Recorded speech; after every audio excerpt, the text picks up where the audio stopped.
नमस्कार। विश्लेषण के विशेष कार्यक्रम में आपका स्वागत है। सत्ता पर बैठी भाजपा में सब कुछ ठीक नहीं चल रहा है। 6 अप्रैल 1980 को जब भाजपा की स्थापना की गई तो उसका कोर बेस और फोकस था अनुशासन पर। वही अनुशासन भाजपा में तार तार किया जा रहा है। भाजपा के बड़े बड़े नेता एक दूसरे को कोस ही नहीं रहे हैं, भला बुरा भी कह रहे हैं, वो भी खुलेआम। यूपी जैसे सूबे की महिला कल्याण राज्य मंत्री प्रतिभा शुक्ला और उनके पति अनिल शुक्ल वारसी 1 महीने से लगातार मुखर हैं, थाने पर धरना प्रदर्शन कर रहे हैं। मीटिंगों में सांसद देवेंद्र सिंह भोले और उनके समर्थकों पर तीखे हमले कर ढेरों आरोप लगा रहे हैं। कानपुर देहात भाजपा का झगड़ा दिनों दिन बढ़ता ही जा रहा है। अब तो उसने ब्राह्मण ठाकुर बनाम ठाकुर की लौ जला दी है, वो भी पूरी पार्टी में। ये लौ अब धीरे धीरे पूरी भाजपा में फैल गई है। पार्टी की अंतर्कलह शबाब पर है और अब पार्टी ने वारसी समेत 2 पूर्व जिलाध्यक्षों को नोटिस दिया है। नोटिस क्यों दिया, इसकी पृष्ठभूमि को समझना जरूरी है। दरअसल भाजपा के पूर्व जिलाध्यक्ष मनोज शुक्ल और राजेश तिवारी ने आरोप लगाए थे कि कानपुर देहात में 4 भाजपा विधायकों ने जिले को चारागाह बना दिया है। इसका वारसी ने जबरदस्त काउंटर दिया, प्रतिवाद किया। इसी पर हम सिलसिलेवार विश्लेषण करेंगे। इस विश्लेषण में दशकों तक खबरों के अलंबरदार रहे वरिष्ठ पत्रकार डॉक्टर रमेश वर्मा जी होंगे। डॉक्टर वर्मा जी को नमस्कार के साथ स्वागत है। डॉक्टर वर्मा जी, भाजपा नेताओं में भी सत्ता का मैं सवार हो गया है। एक सवाल यह है, और विधायकों पर जिले को चारागाह बनाने के आरोप लगाए जा रहे हैं, वो भी खुलेआम। वर्मा जी, क्या यह माना जाए कि भाजपा अब अपने ही लोगों से घिर गई है? बिल्कुल, आपने सही कहा। देखिए, राजनीतिक दलों में गुटबाजी होना, वर्चस्व की लड़ाई होना, ये कोई खास बात नहीं है। लेकिन जहां तक भारतीय जनता पार्टी की बात है, ये एक अनुशासन का संगठन माना जाता है। चाहे पूर्ववर्ती जनसंघ हो या उसके बाद भारतीय जनता पार्टी, और एक लंबे समय तक ऐसा रहा थी। लेकिन इधर काफी दिनों से देखा जा रहा है कि वो भारतीय जनता पार्टी अब भारतीय जनता पार्टी नहीं रह गई है जो कभी जनसंघ के रूप में थी, या जब 80 में उसकी स्थापना हुई उसके बाद। आज भारतीय जनता पार्टी की स्थिति क्या है, आपने ही अभी कुछ शब्दों में कहा, लेकिन मैं इसको थोड़ा और देखिए। भारतीय जनता पार्टी में वर्चस्व की लड़ाई चल रही है, अंतर्कलह चल रही है डिप्टी सीएम का, ये किसी से छिपा नहीं है। और ठीक बात है। वक्त पे सियासत गरमा भी जाती है। अभी आपने देखा होगा कि दोनों डिप्टी सीएम ने जो है वार्ता की, और कहा वार्ता की, केशव प्रसाद मौर्य के घर पर जाकर के वार्ता की। इसको लेकर के भी बड़ा बखेड़ा हुआ। Number 1। Number 2, Bharatiya Janata party में जो सरकार चल रही है योगी की, उसे ये माना जा रहा है, एक छवि बन गई है कि ये ठाकुरों के वर्चस्व वाली सरकार। और आप देखिए, उसके बावजूद भी कुटुंब के नाम पर ठाकुरों के विधायक एकजुट हो रहे हैं। अभी हाल में क्या हुआ कि ब्राह्मणों के 22 विधायक बने, 50-55 विधायक है, उसमें 28 विधायक भी एकजुट होकर बैठ गए और वो अपने नेता की तलाश कर रहे हैं। दूसरा, आपने देखा होगा कि चाहे कुर्मी हो चाहे पाल हो, ये लोग भी अपना अलग अलग गठन कर रहे हैं। तो ये तो जातीय अंतर्द्वंद या स्पर्धा देख लीजिए भारतीय जनता पार्टी की। दूसरी, जो उनके घटक दल हैं, वो अपनी अलग तेवर दिखा रहे हैं। जो दिल्ली में संजय निषाद ने जो एक सम्मेलन किया, और जिसमें अपना पार्टी भी शामिल हो गई, राजभर भी चले गए, लोकदल पार्टी के लोग भी चले गए, इसका भी एक मैसेज अच्छा नहीं किया। खैर, ये तो चल ही रहा था पहले से, लेकिन अब एक नई लड़ाई शुरू हो गई है भारतीय जनता पार्टी में। वो है बाहरी बनाम मूल। जो बाहरी है उनके खिलाफ मूल जो भारतीय जनता पार्टी के खाती के नेता और कार्यकर्ता है, उन्होंने आवाज बुलंद कर दी है। और ये सुगबुगाहट 2019 से लग रही थी, लेकिन लोग शांत थे, सत्ता थी, मोदी का वर्चस्व था, अमित शाह का एक तरीके से राजनीतिक खौफ था, शांत थे। लेकिन अब वही धीरे धीरे बाहरी बनाम जो है मूल की लड़ाई भी शुरू हो गई है, और इसकी जो लौ जली है वो कानपुर देहात से शुरू हो गई है। और आपको ये भी बता दें जी कि इसलिए भी और अब कहा जा रहा है कि योगी सरकार के मंत्रिमंडल में 55 मंत्री हैं और 4 घटक दलों के मंत्रियों को छोड़ दीजिए तो भारतीय जनता पार्टी के कोटे के जितने भी मंत्री उसमें 15 मंत्री बाहरी हैं, जिनका मतलब सीधा सीधा ये है कि वो आए और उन्हें टिकट दे दिया गया, जिता दिया गया और मंत्री बना दिया गया। उसी तरीके से देहात में जो आवाज उठी है, देहात में 4 हैं, रसूलाबाद से पूनम संखवार, जो है प्रतिभा शुक्ला अकबरपुर से माती से, और जो है डेरापुर से अजीत पाल, और चौथे जो है वो हमारे जो विधायक है वो भी पूरी तरीके से जो है बीजेपी से न होकर के समाजवादी पार्टी और बसपा और इससे होकर के आ रहे, मैंने भोगनीपुर के जो विधायक हुए हैं राकेश सचान, वो तो भी सपा कांग्रेस से आए और वो मंत्री भी बन गए हैं। हालांकि 4 में से 3 मंत्री हैं, प्रतिभा शुक्ला भी मंत्री है, ये पाल भी। तो ये जो लड़ाई शुरू हो गई नए सिरे की, ये निश्चित रूप से भारतीय जनता पार्टी के लिए एक चिंता का विषय बन गई है, इसमें दो राय नहीं। ठीक बात है। वर्मा जी, जो ब्राह्मण बनाम ठाकुर चल रहा है उसमें कई सारे फैक्टर जुड़ गए हैं। उसमें एक डिप्टी सीएम ब्रजेश पाठक भी जुड़ गए। वारसी जी को ये माना जाता है कि वो प्रोटेक्ट करते हैं, ऐसी तमाम सारी बातें हैं। ब्राह्मण नेता गोलबंद हैं, ये तो बिल्कुल क्लियर हो ही गया है। नैरेटिव और परसेप्शन बनाने का भी खेल शुरू हो गया है। आपको क्या लगता है कि आने वाला वक्त भाजपा के लिए बहुत कठिन होने जा रहा है क्या? देखिए, इसमें भाजपा के लिए कठिन निश्चित होने जा रहा है, क्योंकि जिस तरीके से गोलबंदी हो रही है, और अगर कानपुर देहात को लीजिए तो यहाँ पर बाकायदे ठाकुर ब्राह्मण बहुत तेजी के साथ शुरू हो गया। आपको मालूम है कि जो भोले ने का एक तरीके से कानपुर देहात में वर्चस्व है। कंचोसी नगर पंचायत में उनका भाई है, जिसके ऊपर इन लोगों ने आरोप लगा दिए कि उसने जो है खनन कराया और वो जमीन पर कब्जा कर रहा है। ये भी आरोप लग गया कि महेश त्रिवेदी विधायक उसके साथ में गए जो शिकायत करने गया। दूसरा एक आरोप ये भी लगा कि अकबरपुर की जो नगर पंचायत के अध्यक्ष है दीपिका, वो भी भोले जी की बहू है, और ये भी कहा जा रहा है कि वो खनन करा रही। और ये कोई और नहीं आरोप लगा रहा, इनकी पार्टी के ही विधायक आरोप लगा रहे हैं। तो लड़ाई तो यहाँ तक हुई कि एक बार एक मंत्री को गुंडा तक कह दिया गया, और ये भी कहा जा रहा खुल करके कि ब्राह्मणों की कोई सुनवाई नहीं हो रही है, ब्राह्मणों के नाम पर कुछ नहीं हो रहा है। और एक मैसेज भी, चाहे वो सही हो गलत हो, लेकिन पारसी ने चिल्ला के कहा ब्रजेश पाठक आपको क्यों बना दिया गया है, आप तो ब्राह्मणों की नहीं सुन रहे हैं। तो इस तरीके से ब्राह्मण और ठाकुरों की एक जबरदस्त लड़ाई जो है कानपुर देहात में शुरू हो गई है।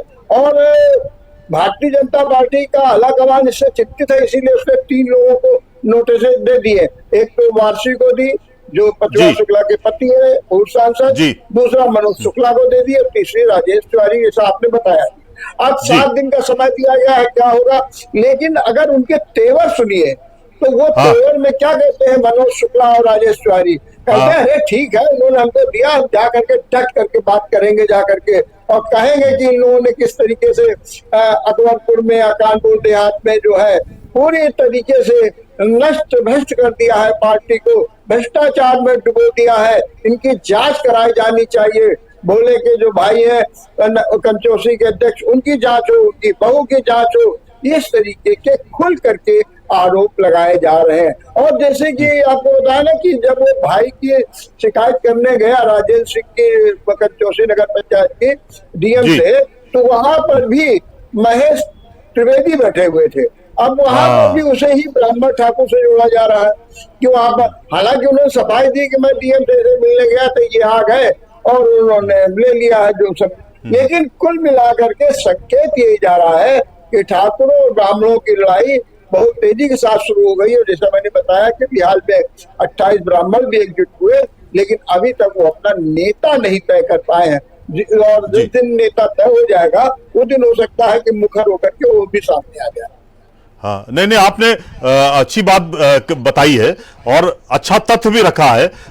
वर्मा जी, एक बात और है कि वारसी ने भी एक बात और कही कि हमें 7 लाइनों का नोटिस मिला है, लेकिन हम जवाब 40 पेज का देंगे। ये दम्भ है उनमें, मतलब ये काउंटर देने की ताकत उनमें है।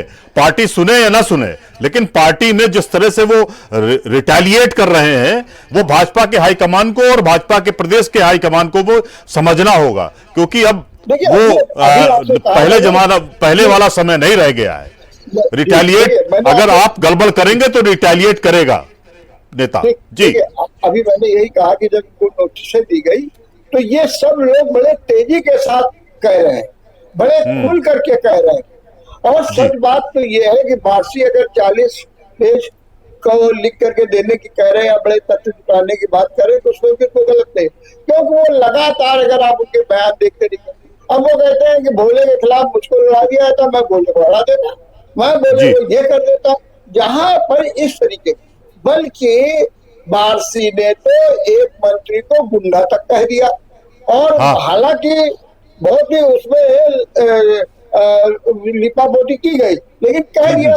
और वारसी खुल करके कह रहे हैं, बल्कि वारसी ने तो ये भी कह दिया कि भारतीय जनता पार्टी की बात न होती तो मैं अपनी पत्नी प्रतिभा शुक्ला का इस्तीफा करा देता, क्योंकि ऐसे मंत्री पद की क्या जरूरत है जो एक इंस्पेक्टर के खिलाफ कार्रवाई न करा सके, थाने में धरना देना पड़े, उसके बाद भी कोई सुनवाई न हो, क्या फायदा। तो कह रहे हैं भारतीय जनता पार्टी के कारण बंधे हुए हैं, वरना तो मैं इस्तीफा दे रहा। मैंने आप देखिए कहां कहां तक ये मामले पहुंचते चले आ रहे हैं, मैंने खुल करके तार ठोक करके सब सामने सामने। ठीक बात है। वर्मा जी, एक बात और है कि जिस तरह से कानपुर देहात में वर्चस्व की लड़ाई चल रही है, आपको लगता नहीं है कि देवेंद्र सिंह भोले तीसरे राउंड में भी जीत गए हैं, लेकिन उनका वर्चस्व इतना ज्यादा है पूरी पार्टी में कि वो दूसरे को उभरने नहीं दे रहे हैं? आपको क्या लगता है कि यही एक कहीं ना कहीं मुश्किल थी, और जिसके बाद सामने से तमाम सारे विरोध और ये सब शुरू हो गए? आपको क्या लगता है, कहीं ना कहीं बादशाहत जो है वो दूसरे को पिंच करने लगती है? देखिए एक बात आपको बता दें कि देवेंद्र सिंह भोले, अगर आप इतिहास देखिए तो उनका हमेशा तेवर वाला ग्रुप रहा है, और उन्होंने वर्चस्व कायम किया, और जब मौका आया है तो उन्होंने प्रेस्टीज की लड़ाई लड़ दी है, उसमें उन्होंने कभी भी कोई तालमेल नहीं किया। आपको मालूम होना चाहिए कि जब अकबरपुर से ये हुआ कि भाई भारतीय जनता पार्टी अपना कैंडिडेट लाएगी, लेकिन जो है देवेंद्र सिंह भोले ने अपनी बहू को उतार दिया मैदान में। हालांकि बाद में वो भारतीय जनता पार्टी में चली गई, कार्रवाई करनी पड़ी, लेकिन उन्होंने उतार दिया। उनको इतना विश्वास था कि जो है पूरी तरीके से हम हावी रहेंगे। और आपको ये भी मालूम है कि उनका मुकाबला करने के लिए भारतीय जनता पार्टी के एक ठाकुर विधायक और एक कानपुर के ठाकुर नेता सहित कितने लोग लगे हुए हैं, और वहां पर दोनों में आपस में बातें भी हुई, विवाद हुई है, कई मुद्दों पर विवाद हुआ है, लिखा पढ़ी की जा रही है, लेकिन किसी भी तरीके से भोले पीछे नहीं हट रहे हैं। भोले चाहते हैं कि कानपुर के देहात की राजनीति में एक स्वाभाविक भी है कि उनका वर्चस्व कायम रहा। और उन्होंने तो आपको मालूम होगा, जब अभी इस बार टिकट की चर्चा चल रही थी 24 के चुनाव में, तो उन्होंने एक बार ये कह दिया कि टिकट तो मेरी जेब में रखा, मैं तो जेब में रख के चलता हूँ टिकट। तो जबकि टिकट घोषित नहीं हुआ था, तो उस जो व्यक्ति ये कह रहा हो, इसके माने कि वो चाहता है कि राजनीति में पुट, और उसकी ये भी सपना है कि हम जब हटे तो हमारे ही परिवार का कोई सदस्य उसका बने। भाई को बनाई दिया है, बहू को बनाई दिया है, अब वो चाहते हैं कि उनका जो बेटा एक है वो बने, तो उसकी लड़ाई है। लेकिन यही कारण है कि कानपुर देहात में लड़ाई बहुत मुखर होकर के सामने है। हालांकि कई जिले हैं जहां पर लड़ाइयां चल रही है, अभी बस्ती में तो लाठी डंडे चल गए, कई और विधायक अपने तेवर दिखा रहे हैं। आप देख रहे हैं गाजियाबाद के नंद किशोर गुर्जर क्या नहीं बोल रहे हैं, तो जी। जो अपनी सरकार के खिलाफ बोल रहे हैं, ब्रजभूषण सिंह को आप सुन ही रहे हैं कि क्या कर रहे हैं, क्या नहीं कर हाँ। रहे हैं, जबकि उनकी योगी आदित्यनाथ से वार्ता की भी बात हुई। लेकिन ये सब चल रहा है, ये भारतीय जनता पार्टी के लिए कोई अच्छे संकेत नहीं है, इसमें भी दो राय नहीं। ठीक बात कह रहे हैं। वर्मा जी, एक बात हम और इसी में बढ़ाना चाह रहे हैं। तो पूर्वांचल में तो जब से योगी सरकार दूसरी बार आई है, उसके बाद वहां ठाकुर और वशिष्ठ ब्राह्मण के बीच में बड़ी भारी, मतलब हर जिले, लगभग पूर्वांचल के लगभग सारे जिले में ये अदावत जो है वो घर कर गई है। और मुझे लगता है कि इसका खामियाजा पार्टी को भुगतना भी पड़ सकता है, क्योंकि उसके लिए कहीं ना कहीं इस पूरे मामले को हवा दे रहे हैं अखिलेश यादव। वो भी ये चाह रहे हैं कि दोनों में विभाजन हो जाए और हम कहीं फायदे में आ जाएं, तो वो भी चल रहा है। ये तो देखने की बात है। लेकिन एक बात हम और जानना चाह रहे थे, जो आप बता रहे थे कि भोले का वर्चस्व का टेम्परामेंट रहता है, लेकिन उनको अभिजीत सिंह सांगा जो है वो काउंटर दे रहे हैं। उनके क्षेत्र में उन्होंने लगातार होर्डिंग, बैनर सब लगा रखे हैं। तो क्या अगला ये माना जाए कि अभिजीत सिंह सांगा जो है वो कानपुर देहात में अपना वर्चस्व धीरे धीरे बढ़ाना चाहते हैं क्या? देखिए, हमने भी आपसे कहा नहीं था कि ये ठाकुर विधायक कौन है, वो अभिजीत सिंह सांगाई तो है। और जी, जी, इनका तो मंच पे खुल करके विवाद हुआ है, इनके लड़के से खुल करके विवाद हुआ है, ये कौन नहीं जानता है। और वो तो बने हुए हैं, और उनको ये भी विश्वास है कि हमारे साथ मुख्यमंत्री योगी आदित्यनाथ है, ये भी उनको विश्वास है। और वो मुख्यमंत्री योगी आदित्यनाथ के खेमे के नंबर 1 माने जाते हैं इस समय अभिजीत सिंह सांगा। तो जबकि वो कांग्रेसी हैं। तो कांग्रेसी क्या है भाई, बीजेपी अब तो आ गए हैं। हाँ, लेकिन कांग्रेस से वो आए थे जी। कांग्रेस से ही आए थे, इसमें तो राय नहीं है, वो कांग्रेस से ही आए थे। और आइन वक्त पर आए थे। उनके जो अवध ये अपने क्षेत्र है बुंदेलखंड वाले, उनके जो अध्यक्ष थे, तो उनके ही रिलेशन में लगते थे, तो उसी माध्यम से हुआ है। खैर, वो एक अपनी अलग कहानी। लेकिन देखिए, आपने 3-4 बातें बताई। एक तो आपने कहा भोले वाला, तो मैंने कहा कि हाँ, मैंने आपसे पहले स्पष्ट कर दिया। नंबर 1, जौनपुर में ब्राह्मण वर्सेस जो है ठाकुर लड़ाई चल रही है। ये तो आप देखिए, गोरखपुर में क्या नहीं हो रहा। गोरखपुर में श्री प्रताप शुक्ला का अभी भी अंदरूनी मामला चल रहा है। वहां पर हरिशंकर के साथ कैसे क्या चल रहा था। तो वहां पर ठाकुरों के ब्राह्मण और ब्रजभूषण को डाउन करने के लिए वहां पर कीर्तिवर्धन जो वहां के मंत्री है केंद्र के, उनको उठाया जा रहा है। तो वहां पर तो ये लड़ाई, और यही बताया ना कि शुरुआत में मैंने बताया कि योगी आदित्यनाथ की सरकार को लेकर ठप्पा या यो छवि बना दी गई है। ये ठाकुरों की है, चाहे प्रशासन हो, चाहे शासन हो, चाहे कुछ भी हो, उन्हीं की सुनी जाती है। तो अच्छा, ब्राह्मण इस समय जो भारतीय जनता पार्टी का है, वो अपने को बड़ा निराश समझता है कि हमारी कहीं कोई पूछ नहीं हो रही है, ये है। अब उनका कहना है कि ब्रजेश पाठक को लाया तो गया दिल्ली के इशारे पर कि भाई ब्रजेश पाठक ब्राह्मण के नेता हो जाएंगे, लेकिन ब्राह्मणों के नेता के रूप में ब्रजेश पाठक उभर नहीं पाए। कहा ये उनको पूरी तरीके से खुल करके काम ही नहीं करने दिया जा रहा है लखनऊ में। अगर वो खुल के काम करे और सब ब्राह्मणों के बीच में हो, तो शायद उनकी छवि बन जाए, लेकिन नहीं हुआ। अरे भाई, अनिल शुक्ला वार्षिक तो ये बता कि ब्रजेश पाठक जी आपको इसीलिए बनाया गया है, आप ब्राह्मणों की मदद करेंगे, आप कुछ नहीं कर पा रहे, ये तो कहा ना। तो बात सब वही है कि जिस तरीके से कहा। अब जहां तक आपने बताया अखिलेश, निश्चित रूप से अखिलेश पीडीएफ के बल पर चल रहे हैं, उनकी पैनी नजर है। और उसी हिसाब से जिस तरीके से उन्होंने लोकसभा के चुनाव में टिकट बांटे हैं, जिस तरीके से समीकरण किए और जो अपनी सफलता प्राप्त की है, वैसी ही पैनी नजर उनकी अभी भी जो है लगी हुई है। अब वो कितना सफल होते हैं ये तो समय बताएगा। लेकिन अगर भारतीय जनता पार्टी अपनी स्थितियों को नहीं सुधार पाई, डैमेज कंट्रोल नहीं कर पाई, पूरी पार्टी को एक में न बांध पाई, तो आप ये निश्चित समझे नुकसान होगा। देखिए, एक और आपको पॉइंट बता दें। पॉइंट ये देखिए कि हमने भी कहा था कि बाहरी बनाम मूल की लड़ाई शुरू हो गई कानपुर देहात में, ठीक है ना, और चारों विधायक बाहर के। अब ये विधायक भी बोलने लगे, क्या कह रहे हैं, हम तो पार्टी की रीत नीति से काम कर रहे हैं। वो तो चलिए छोड़िए, अभी राकेश सचान ने बयान दे दिया। उन्होंने हाँ। कहा, ये मनोज शुक्ला और सब लोग जो कह रहे थे कि चारों बाहरी विधायक, बोले हम लोग नहीं होते तो भारतीय जनता पार्टी शहर की पार्टी बन के रह जाती। मेरे हाँ। कारण तो गांव में घुस गए हो, देहात में घुस गए हो और सरकार बना रहे हो। हम लोग न होते, हम लोग बाहरी न होते, जैसा आप बार बार मेरे ऊपर आरोप लगा रहे हैं, हम न होते तो भारतीय जनता पार्टी जनसंघ की तरीके से शहर तक में ही सीमित होकर के रह जाती और उसका कहीं देहात और गांव में कोई स्थान नहीं होता और वो सरकार भी नहीं बना पाती। अब खुल करके ये बाहरी लोग भी बोलने लगे हैं। निश्चित रूप से ये एक्शन का रिएक्शन। ठीक बात है।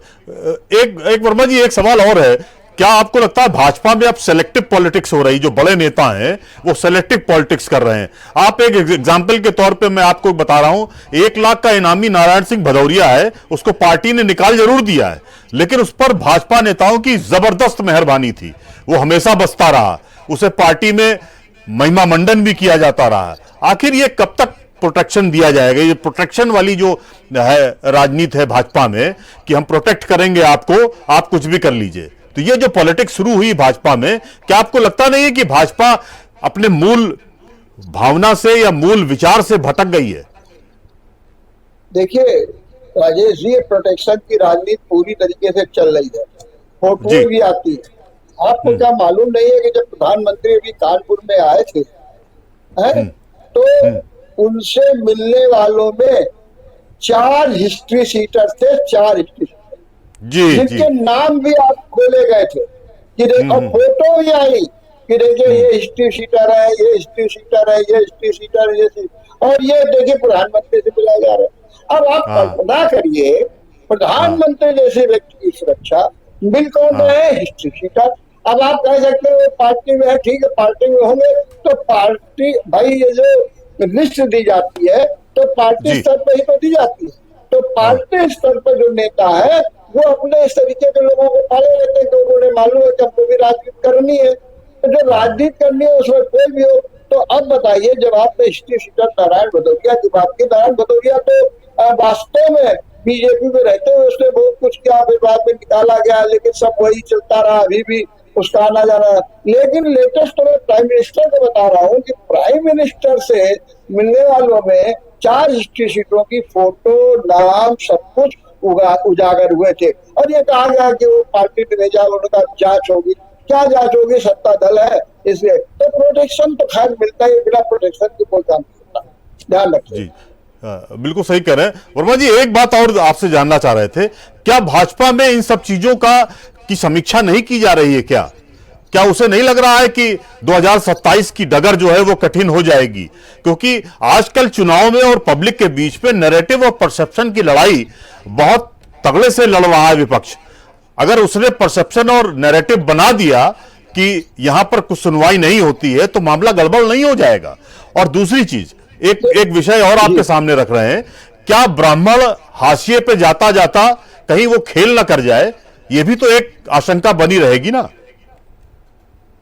ठीक, देखिए आपने पहली बात कही कि समीक्षा हो रही, ऊपर लेवल पे समीक्षा हो रही, और आप देख रहे हैं बीच बीच में कभी केशव प्रसाद मौर्य दिल्ली चले आते हैं, फिर कभी ब्रजेश पाठक चले आते हैं, योगी आदित्यनाथ, लेकिन कुछ नेताओं की इतनी हटवादिता है कि जो हाईकमान चाहता है वो हो नहीं पा रहा।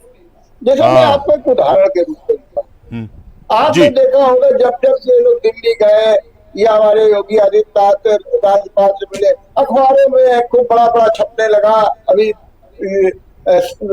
चुनाव के बाद मंत्रिमंडल का विस्तार होने जा रहा है, ये हटाए जाएंगे, वो हटाए जाएंगे, इनका किया जाएगा, क्या कुछ किया गया किसी को? इसके माने कि कहीं ना कहीं एक अपमान सेट है कि अरे ये सब कहने दो, लोग क्या, कौन मंत्रिमंडल का विस्तार कौन। तो देखिए आपने देखा होगा कि मंत्रिमंडल विस्तार की खबरें तो छपी, लेकिन मंत्रिमंडल का विस्तार नहीं हुआ है। अब जरूर कह रहे हैं कि साहब वो चुनाव आने वाला है तो शायद हो जाए, तो हाईकमान चाहता है, इसमें दो राय नहीं। लेकिन दो बातें कि यहाँ अगर हम योगी आदित्यनाथ को देखें तो योगी आदित्य ने अपना कद काठी हिंदुत्व के नाम पर इतना बढ़ा लिया है, इतना बढ़ा लिया है कि हाल हर्जे किसी की हिम्मत नहीं पड़ सकती कि उनके मामले में कुछ बोला जाए, उनके कार्यों में, उनकी नीति में, उनकी रीत में कोई हस्तक्षेप करे।